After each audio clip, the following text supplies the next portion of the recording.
প্রবাসীরা যে এত কষ্ট করে, ঠিক মতো খাবারটা খাইতে পারে না, অনেক সময় বেতনও পায় না, মাও ভুল বুঝে, ভাইতো ভুল বুঝে, বইনেই তো ভুল বুঝে, বউ ভুল বুঝে, বউ মনে হয় বাপের ভাই মা বাপরে দিয়ালা, আর মা বাপের মনে করে টেহা মনে বউরা দেয়ালা, গত মাসে দিয়েছিল অহন দিয়ে আমরা টেহা দেয় না, কিন্তু তে যে বেতন পায় না। আমি নিজে দেখছি প্রবাসীদের দৃশ্যগুলো, আমি কেমনে বুঝাবো আপনাদেরকে? প্রবাসীরা এত কষ্ট করে পলিথিন কাগজের মধ্যে খাবার খায়, পলিথিন কাগজে, উত্তপ্ত মরুভূমির বালির উপরে বসে বসে খায়। আমি এবং সোহেব আশরাফি গেলাম, ওরা তো আমাদেরকে দেখলেই চিনে, দৌড়াই আসে, হুজুর কেমন আছেন, একটা ঠান্ডা খান।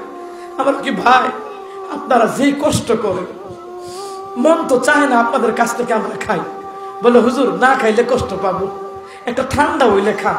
তা আমি কি ভাই ঠান্ডার দরকার নাই, আমার ওই 1/2 লিটার পানি দেন, 1 রিয়াল দিয়া কিনে, ভাই আমি পানি খাই, তবু ওইটা খাই না। হুজুর পানি খাইবেন, এটা খাইলে তো আমি খুশি হইতাম না, অন্য কিছু খান। আমি কি না ভাই, আপনারা যে কষ্ট করেন, যদি আপনাদের দেশের মা বোনেরা দেখতো, আমার দেশের মা বোনেরা দেখতো, তাহলে ওরা চিন্তা করতো, বলতো দেশ হয় রিক্সা চালাও, এত কষ্টের দরকার নাই।